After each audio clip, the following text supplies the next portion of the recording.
You're a failure. Lauren stood at the dining table, smirking as if my 2 jobs and every penny I earned were owed to her. For years, I had paid for her tuition, her rent, every late-night indulgence, and her response was nothing but contempt and thoughtless enjoyment. I once believed it was a temporary sacrifice, a responsibility between family members. But today, I decided she would face the consequences herself. She needed to learn independence, to pay for her own mistakes, instead of leaning on my shoulders to carry her world. When she scrambled to ask others for help, ran from debt to debt, and struggled to make ends meet, I would watch calmly and firmly, no longer extending a hand. I remember that sentence from 3 days ago hitting me like a hammer to the chest. The chatter and clinking of cutlery in the restaurant faded, and my eyes locked on my sister's, her lips curved in a mocking smile. My parents' expressions were carved in stone, proudly beaming at her, without so much as a glance in my direction. "What did you just say?" I tried to keep my voice steady, but my hands trembled slightly. Lauren shrugged, her eyes filled with habitual arrogance. "It's you, big brother. Always working so hard and still buying me clothes, paying my rent. Aren't you tired?" I gritted my teeth, veins bulging on my hands as they gripped the fork and knife. The plate of pasta I had painstakingly cooked lay untouched, while she didn't even look at it. My relationship with Lauren had been tense since the first day she entered college. She was the smart child in the family, and my parents beamed with pride at her achievements. I, on the other hand, was the invisible support system. During the college application season, I was only 23, working 2 jobs and saving for a house, yet repeatedly funneling my income into her life, textbooks, rent, utilities, occasional nights out. I told myself it was temporary support, love, responsibility. But responsibility became a shackle. Lauren's life ran like an unstoppable machine, and I was its power source, constantly required to fuel it. She started flaunting new bags, designer shoes, and fine dining on social media, while I couldn't even afford a decent meal. Every time I tried to remind her to spend wisely, she laughed. "Everyone dresses like this. You think I can stand out?" My parents' attitude suffocated me. They never cared if I was exhausted, only saying flatly, "Family takes care of each other." Those words rang in my ears like iron chains around my neck. They assumed I owed her everything, as if it were a birthright. I gradually realized it wasn't just financial imbalance. It was emotional exploitation. The turning point came when she mentioned wanting to study abroad for a semester. On the phone, she said lightly, "It's a once-in-a-lifetime opportunity. The cost is a bit high, but you should be able to help me, right?" I sat in my cramped kitchen, the cup in my hand trembling, my heart pounding like a drum. I was already exhausted. How could I pay for her once-in-a-lifetime dream? I called my parents, hoping they would make her understand. "This is a rare opportunity," my mother said casually. "You'll figure it out." "You always do," my father agreed. I hung up, the cold kitchen light feeling like ice, and took a deep breath. I knew I had to make a change. I began collecting records of her spending, bills, bank statements, photos from social media, each one an ironclad proof of her extravagance and thoughtlessness. I organized them, noting every purchase she made with my hard-earned money. Then I waited. The next family gathering arrived.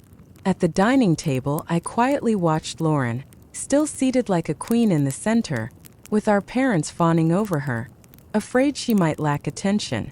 I didn't speak, just watched her scroll through her phone, smiling effortlessly. Then I spoke. "Lauren, I'm no longer paying for anything of yours."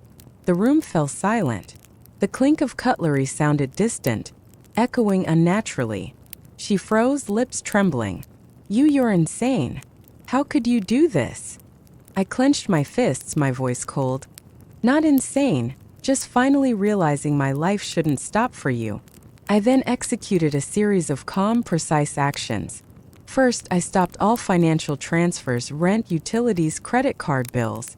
I printed all the records, sent them to Lauren and our parents, along with a letter detailing every cent I had spent for her, and why I would no longer support her. The tone was calm and firm, stating facts without complaints. Next, I contacted her landlord directly. Lauren needs to handle her rent herself. She is no longer my responsibility. Then I deleted all social media posts that had ever highlighted my support, removing any likes or comments, stripping her online life of the gloss she maintained with my money.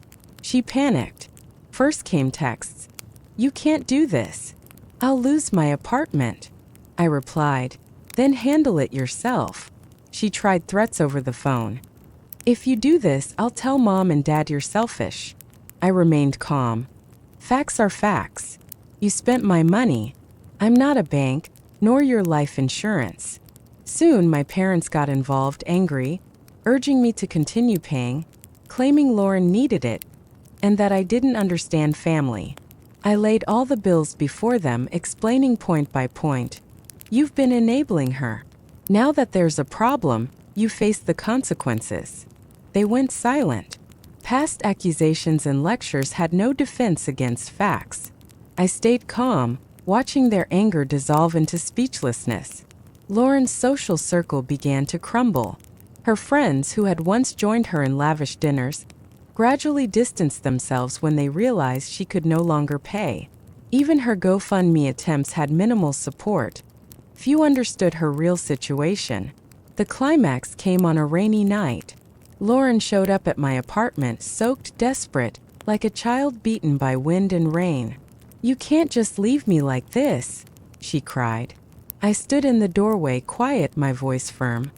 "I can and I must. You need to learn to stand on your own." She knelt, tears streaming down her face. "I'll try, I'll change. Please don't do this." I shook my head slightly. "This isn't a request. It's reality. I carried you before. Now you carry yourself."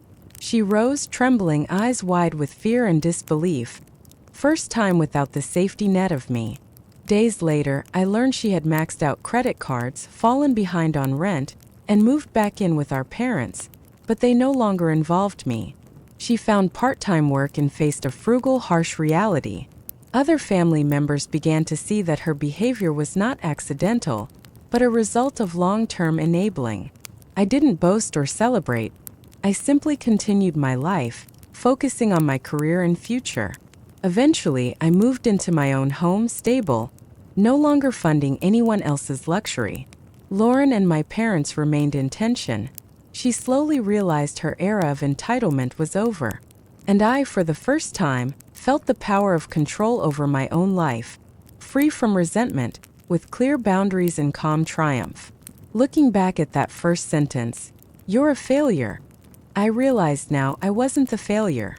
The failure was the one who had spent years using me as a shield, never understanding responsibility or gratitude. I stood by the window, night-deep streetlights casting long shadows. I smiled faintly, knowing I had won my life and my dignity.